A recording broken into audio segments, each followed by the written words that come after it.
There are places on this planet where life feels like an act of defiance, places where the ground burns, the air thins, the storms do not stop, and the distance between survival and death can shrink to a single step. Most people would call them unlivable.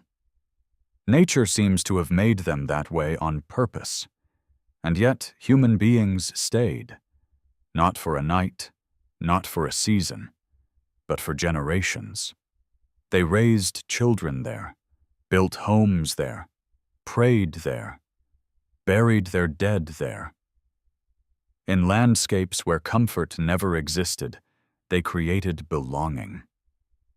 That is what makes these places more unsettling than beautiful at first glance.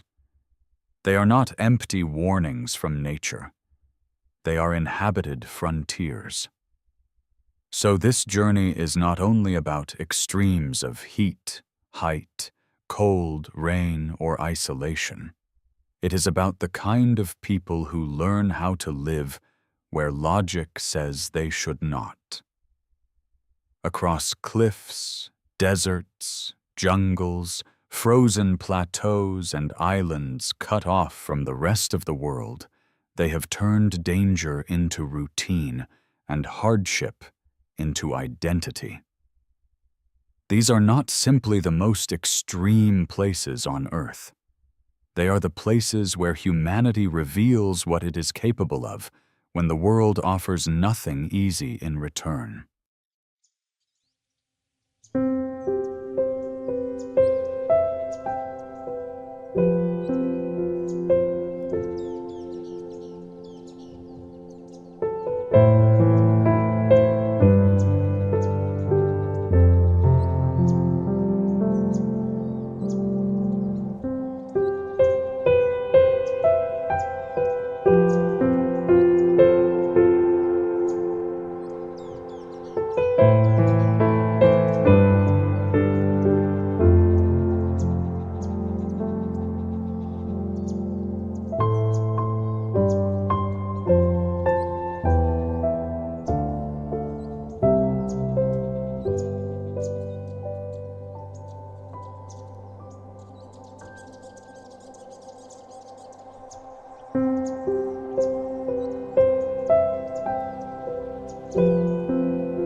If Abuna Yamatagu was a climb into danger, Spiti is a descent into silence.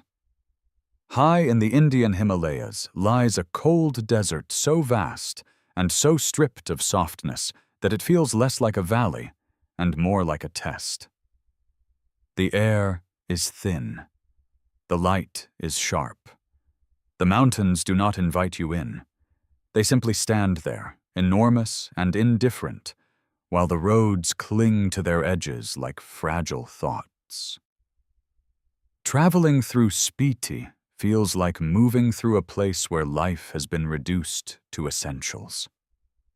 Stone, wind, dust, breath.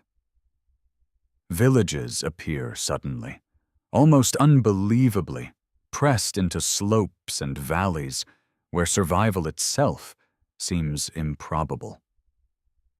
The landscape is barren, but never empty. Every field, every house, every prayer flag feels earned. Then, out of this harsh emptiness, Key Monastery rises. It clings to the mountainside in stacked white layers, looking as if gravity should have taken it centuries ago. But it is still there, watching over the valley like a fortress built not for war, but for stillness. Inside, a different world unfolds. Children study and laugh. Monks chant. Ancient rooms hold darkness and discipline. Meditation caves retreat into the mountain, where silence becomes something almost physical. The world outside is brutal enough to break the body. Inside, the work is to steady the mind. That may be Spiti's deepest lesson. In a place where life feels most fragile, people do not become softer. They become clearer. And when you leave, it is not only the scenery you remember. It is the feeling that somewhere above the clouds, people have learned how to turn hardship into peace.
At first, it does not even look real.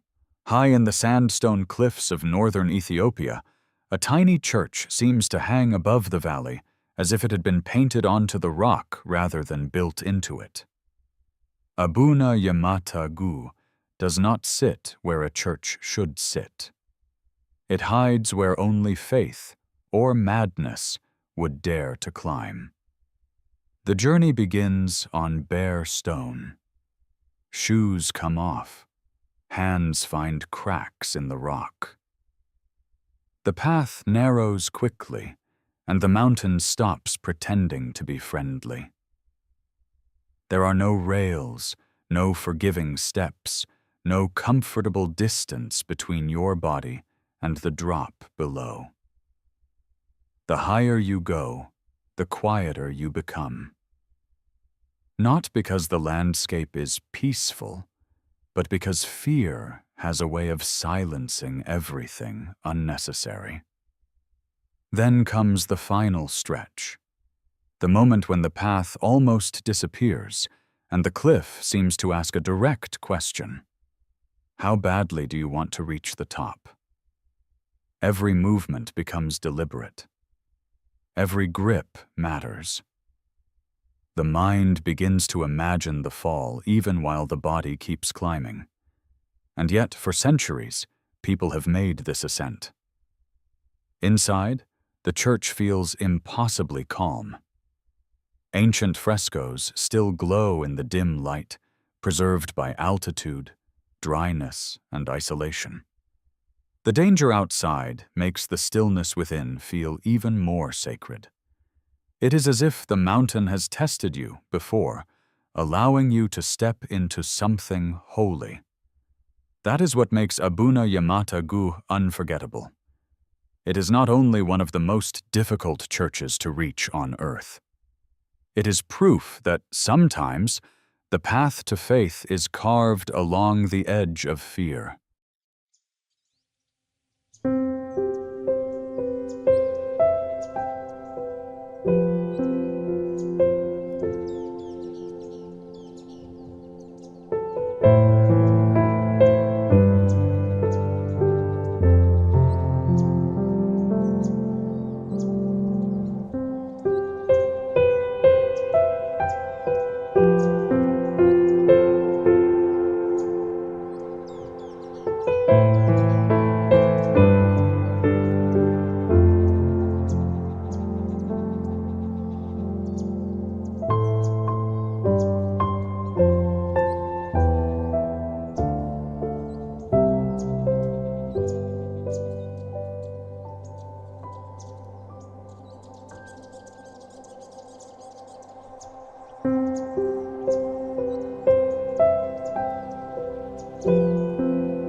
Deep in the rainforests of Papua New Guinea, where the ground is wet, the air is heavy, and the jungle seems to breathe around you, the Korowai made a remarkable decision about survival.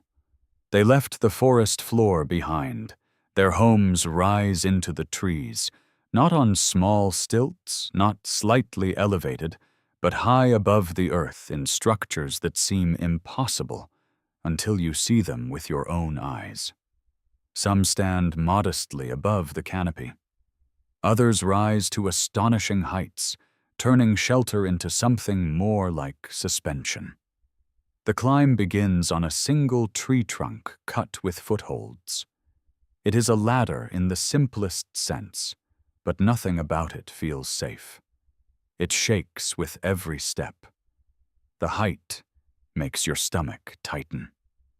The forest below becomes shadow and distance, and then, at the top, the house appears, light, woven, elevated, and somehow completely real. But this is not architecture for spectacle. It is architecture for survival. Up here, the Korowai remain safer from flooding, insects, snakes, and unwanted visitors. The forest floor carries more than discomfort. It carries danger, both physical and spiritual. Height becomes protection. Distance becomes peace. And life continues in the canopy.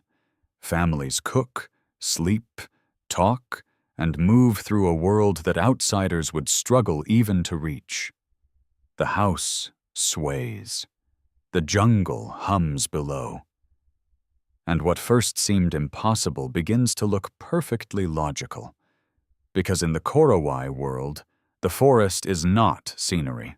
It is the condition of life itself. To survive at the edge of the world, they did not fight the jungle. They rose above it.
There is a small brick shelter high in the Dolomites that looks like it should not exist.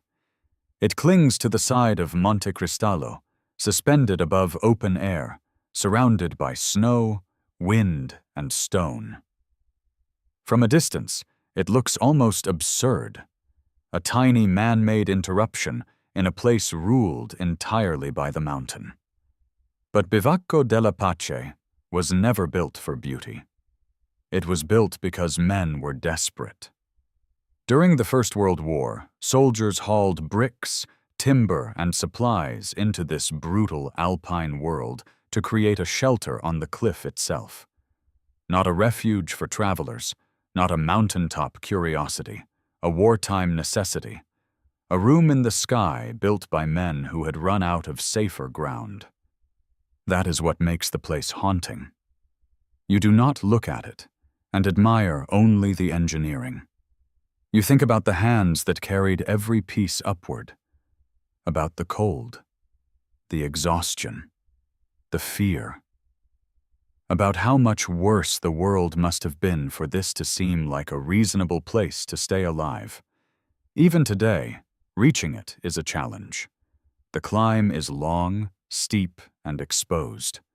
Loose rock falls without warning. Storms can arrive fast. Steel cables offer assistance, but no illusion of comfort.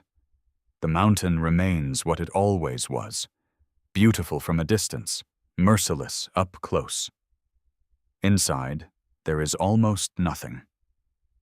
A tiny room, a few worn traces of shelter. But perhaps that emptiness is fitting. Bivacco della Pace is not a place of luxury. It is a reminder. A quiet, frozen monument to the fact that when human beings are pushed far enough, they do not simply endure impossible places.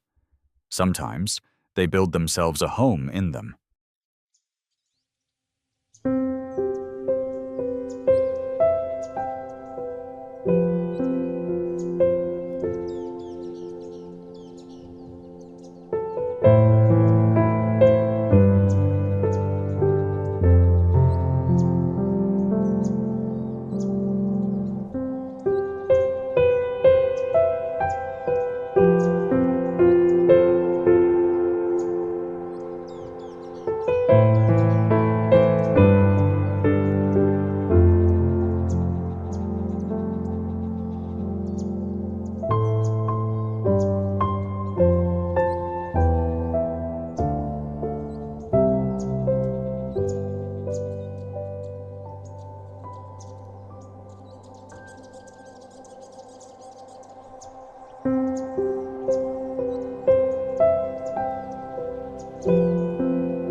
After all that stone, height, and danger, the next extreme appears in the least likely form imaginable.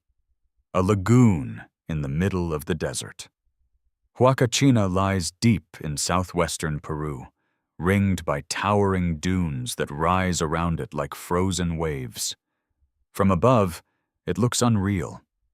A small green body of water, a few trees, a pocket of life, all surrounded by sand that seems to go on forever. It looks like a mirage the desert forgot to erase. But it is real. For centuries, people have gathered here around the water. A town formed beside the lagoon. Travelers came for rest. Later, the dunes themselves became part of the spectacle. Buggies racing across them, boards sliding down them, the desert turning from threat into playground. Yet even now, the true wonder of Huacachina has nothing to do with entertainment. Its wonder is existence. Because in a place defined by dryness, where the sun and sand should have the final word, life appears instead. Not as a grand city, not as a lush valley, just as enough. Enough water, enough shade, enough hope to become permanent. Huacachina feels like one of nature's quiet jokes, a reminder that even in the most hostile places, the world sometimes hides a small refusal to stay empty.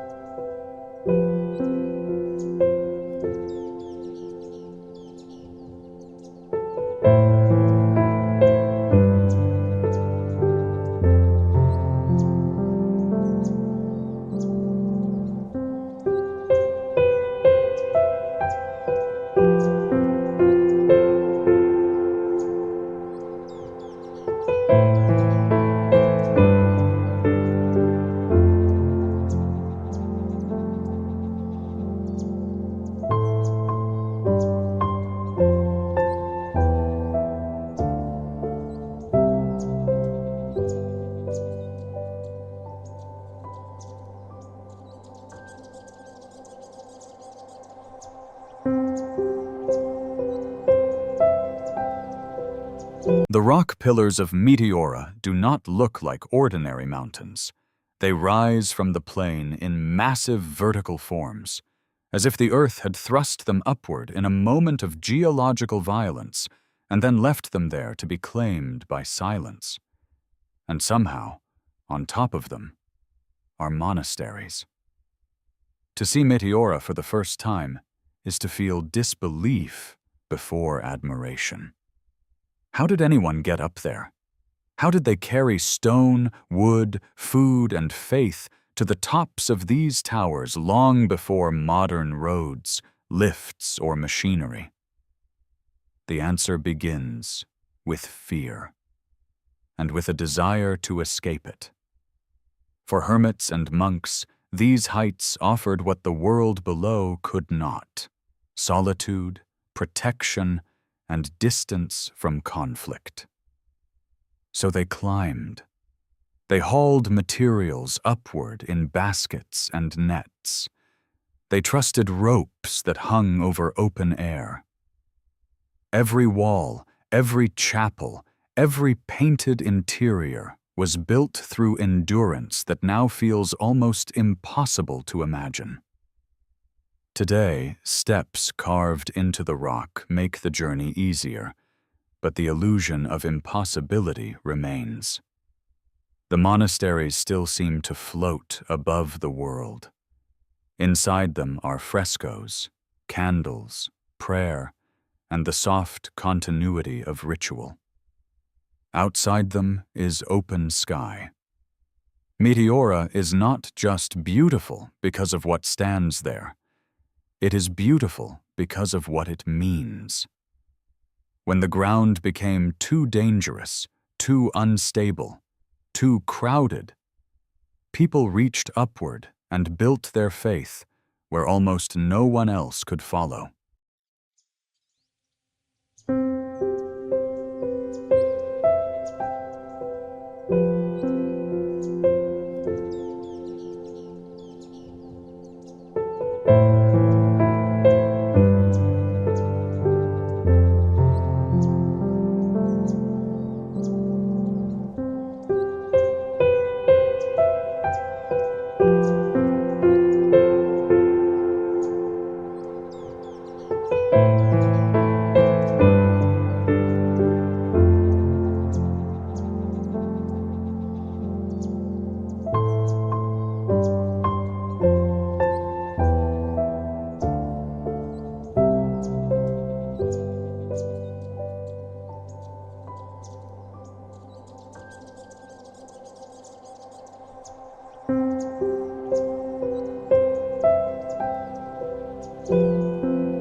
There are few places on Earth where the landscape feels as close to the sky as Tibet. The plateau stretches beneath the Himalayas in immense cold emptiness, high, exposed, and severe. Here, altitude changes everything: breathing, walking, thinking.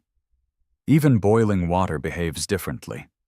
To enter Tibet is to enter a world where the body is constantly reminded of its limits. Oxygen is scarce. Winds cut through layers. Light burns harder at elevation. The land is beautiful, but not forgiving. It does not welcome people so much as test them. And yet Tibet is not remembered only for hardship. It is remembered for transcendence. This is a place where devotion is measured in distance, where pilgrims prostrate their bodies across the ground for miles, turning the journey itself into prayer. Monasteries stand against snow and stone. Prayer flags break the air with color. Rituals surrounding life and death reveal a culture shaped not by comfort, but by a profound acceptance of impermanence and spiritual continuity. Even biology tells the story of adaptation here. Tibetan people carry traits that help them survive where others struggle. Faith, culture, and the body itself have all been shaped by this altitude. That is why Tibet feels different from other extreme places. It is not merely a high, cold, difficult land. It is a place where survival became spiritual language, where people did not only adapt to the environment, they built meaning from it.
If Huacachina taught the value of water, Mazenram shows what happens when there is far too much of it. In the hills of northeastern India, clouds arrive heavy from the Bay of Bengal, strike the high terrain, and release themselves in extraordinary volume. Here, rain is not weather. It is an atmosphere, a presence, a constant force shaping every part of life. Mazenram is often called the wettest inhabited place on Earth, but statistics do not capture the feeling of it.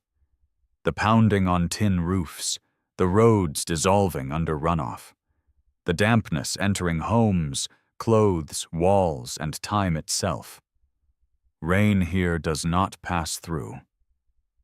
It stays. Life under that kind of sky becomes a negotiation. Supplies must be protected. Buildings must survive rot and erosion. Ordinary movement becomes difficult. Even conversation can be swallowed by the sound of falling water.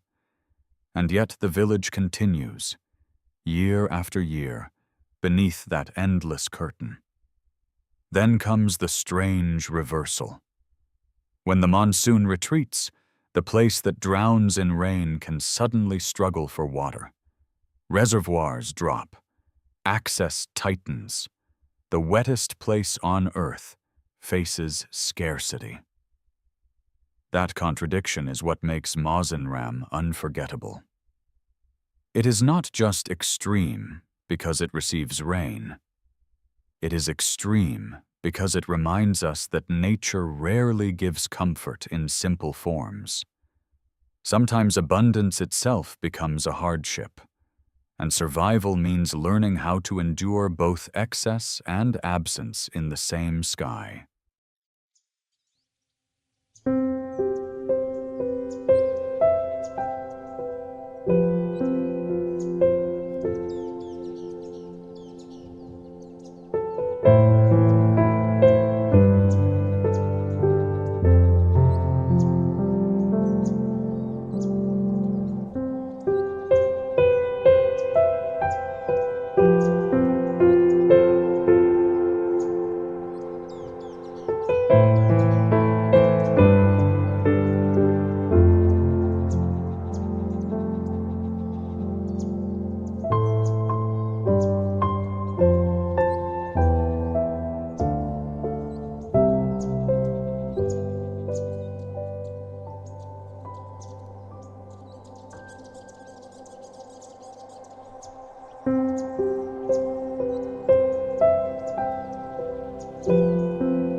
Venice does not feel extreme in the obvious way.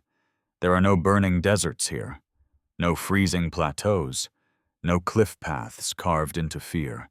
Instead, there is beauty, canals instead of streets, old buildings rising from water, reflections softening stone into dream. And that is exactly what makes the threat so unsettling, because Venice is disappearing slowly. Built across fragile islands in a lagoon, the city has always depended on a delicate balance between human ingenuity and water. For centuries, that balance held. But now the foundations sink, the sea rises, and the city that looks eternal reveals just how vulnerable beauty can be. The danger here comes quietly. High water enters plazas and streets. Tides transform familiar ground into mirror-like shallows. Boats become necessity rather than charm.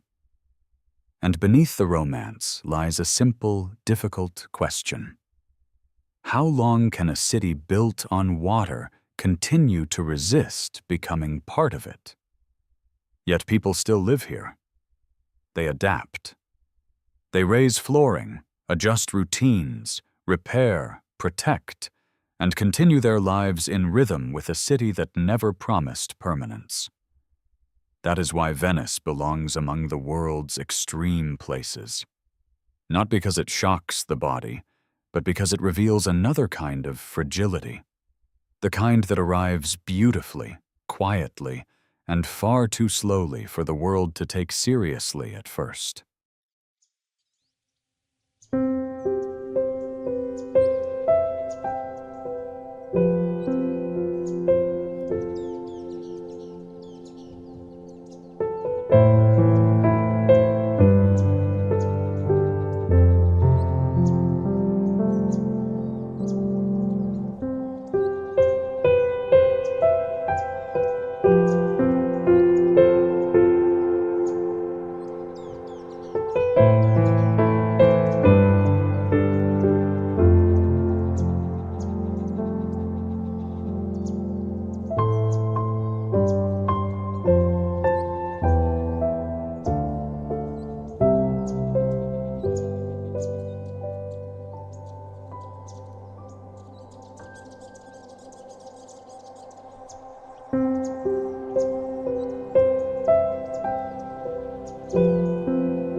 The name Death Valley sounds like a warning because it is one.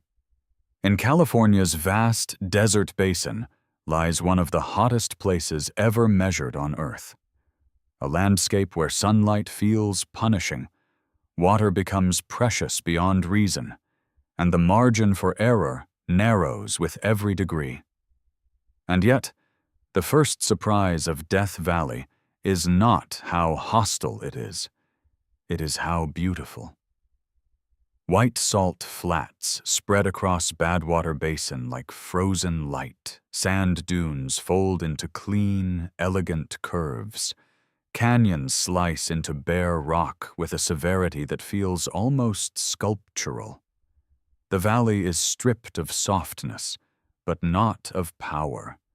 If anything, its minimalism makes it more mesmerizing. The place earned its name during the gold rush, when travelers nearly died crossing it in desperate search of opportunity. The heat, thirst, and vastness turned the landscape into memory so violent it became legend. Even now, Death Valley remains a place where dehydration and heat stroke can arrive with frightening speed. And still, life persists. Sometimes after rain, the valley blooms. Flowers rise from the desert floor as if death itself had briefly stepped aside. That is the strange beauty of this place. Beneath one of the harshest climates on the continent, seeds wait for the smallest chance to become color. Death Valley does not hide what it is. It tells the truth plainly. This is a place where nature can kill you. And somehow, that same nature can still produce wonder.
Akin to the Himalayas, Bhutan feels like a country that chose distance on purpose.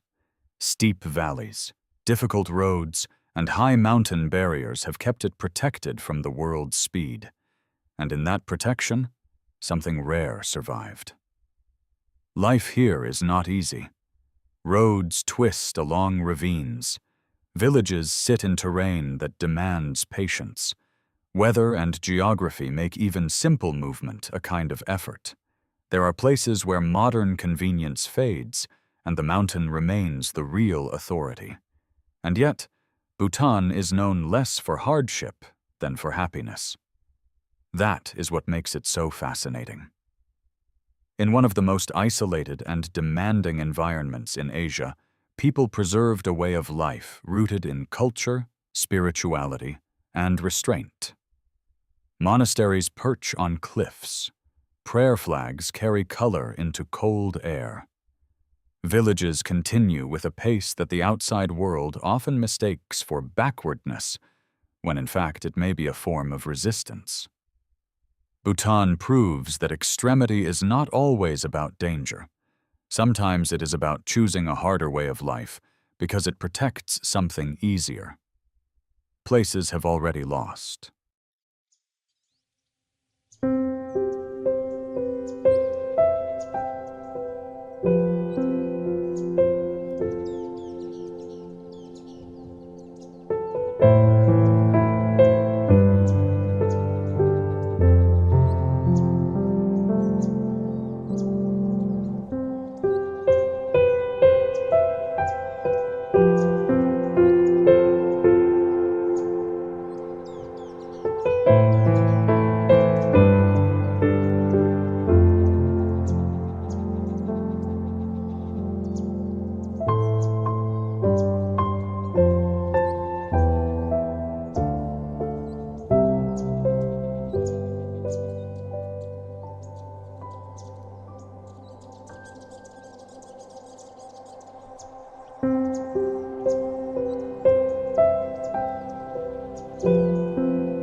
If Venice is threatened by water, the Atacama is defined by its near-complete absence. In northern Chile stretches the driest non-polar desert on Earth, an ancient landscape so barren and so stark that parts of it feel almost extraterrestrial.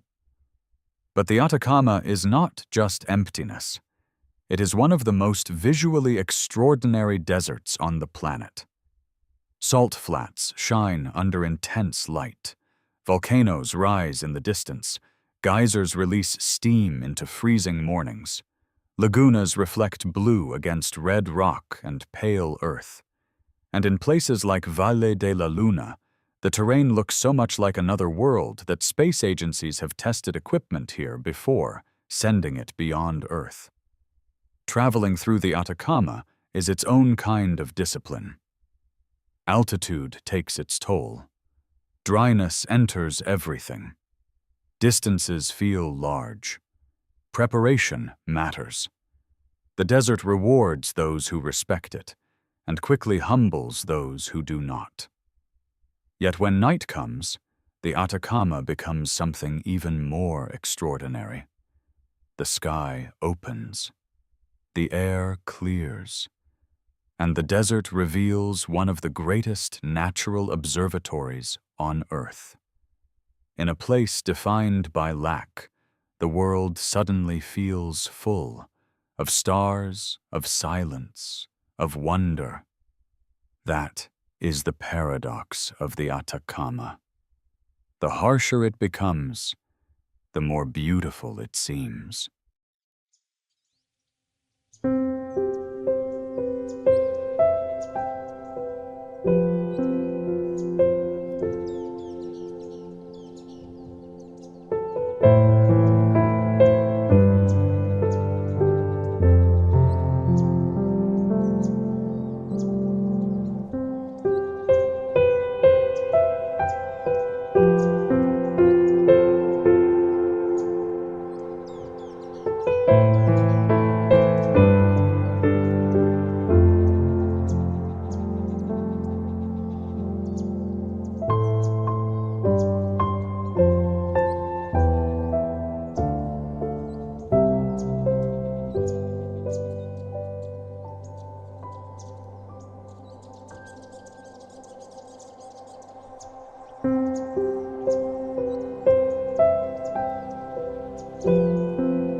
In Nepal's Mustang region, the cliffs are full of dark openings, thousands of them cut high into the rock, watching over the valley in silence. They are so numerous, so elevated, and so mysterious that they look less like caves than like evidence of a civilization that refused to live by ordinary rules. Woor. These are the Mustang Cliff Caves, carved more than 2,000 years ago into near-vertical walls. Even now, the question comes immediately, how? How did people reach these heights with ancient tools? Oak. How did they carve so many openings into such unforgiving rock? And why choose to live, bury, hide, and worship in places that demanded climbing before they could even begin to be useful? Over time, the caves served many purposes: homes, burial chambers, monastic retreats, fortified shelters. Some are linked by tunnels. Some still hold traces of human presence that feel almost intimate despite the altitude and age. Tonka. That is what makes Mustang so powerful. It is not simply a difficult place. It is a place full of unresolved intelligence, the kind that keeps history alive not by explaining itself, but by refusing to do so. Quote, the caves remain there, high above the valley, holding their silence, and perhaps that silence is part of the answer. Some places are meant to be lived in, others are meant to be wondered about forever. You know,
Far inside the Sahara, where heat, distance, and sand dominate everything, Siwa appears like an old secret.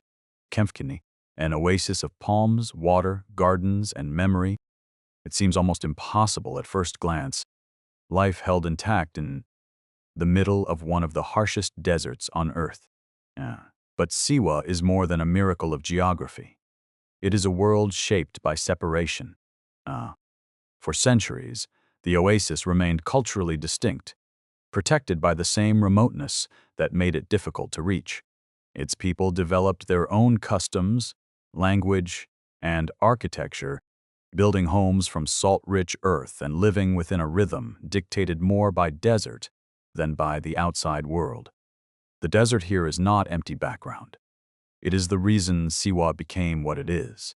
By day the heat exhausts, by night the cold arrives sharply. The roads disappear into sand.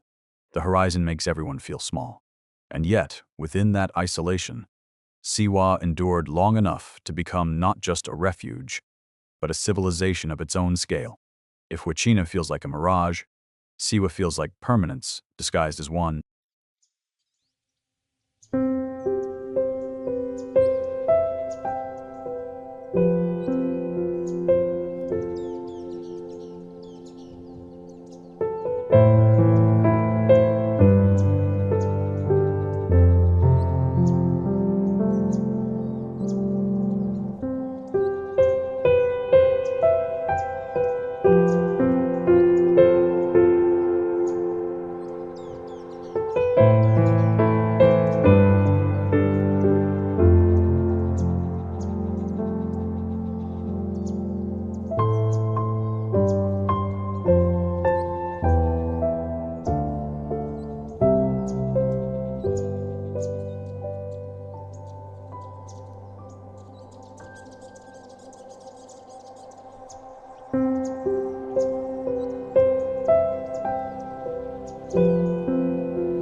Some monasteries stand on hills, some sit in valleys.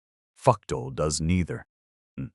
It clings to a cliff in the Zanskar Valley, as though the mountain itself had grown a monastery from stone and prayer. The approach is long and unforgiving. The path narrows above the river. The mountains rise hard and cold on either side. Breathing grows heavier with the altitude. And then, just when the landscape feels too severe for anything human, the monastery appears, layered into the rock like a honeycomb of white walls, caves, windows, and silence. It is an astonishing sight, but also a fitting one. Fuktol began not as a grand structure, but as a cave, a place of retreat, meditation, and escape from the noise of the world. Over time, others came. The cave became a monastery. The cliff became a home for seekers willing to exchange comfort for stillness. Inside, time moves differently. Butter lamps flicker. Oak murals hold old color. Voices chant in rooms that feel half-built, half-revealed by the mountain itself. Fuktol is one of those rare places where the hardship of reaching it, is inseparable from the meaning of being there. The journey strips you down. The monastery receives what remains. And that is why it lingers. Not just as a place of beauty, but as a place that makes effort feel sacred. You know.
On the shores of Chile's Chiloé archipelago, some houses do not trust the ground.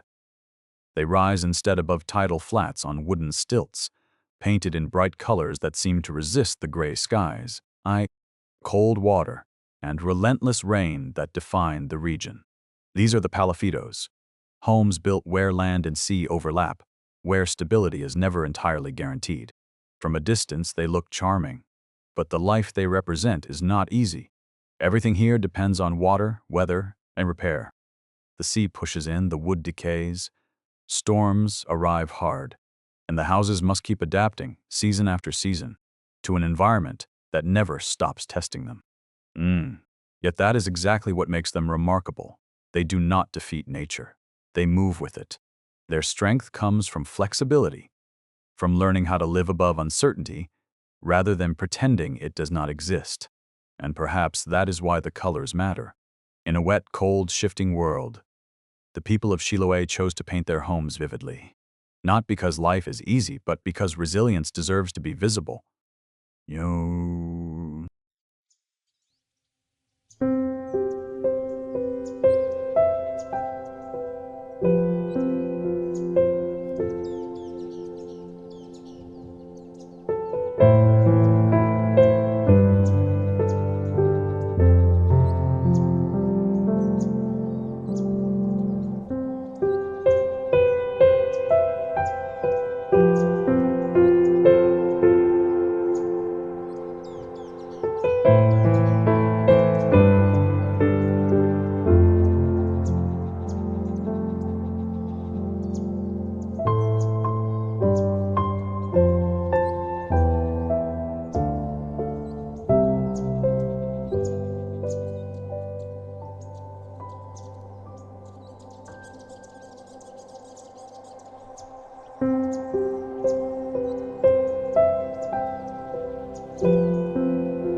Some places remain off-limits, not because humans failed to settle them, but because nature never offered permission in the first place.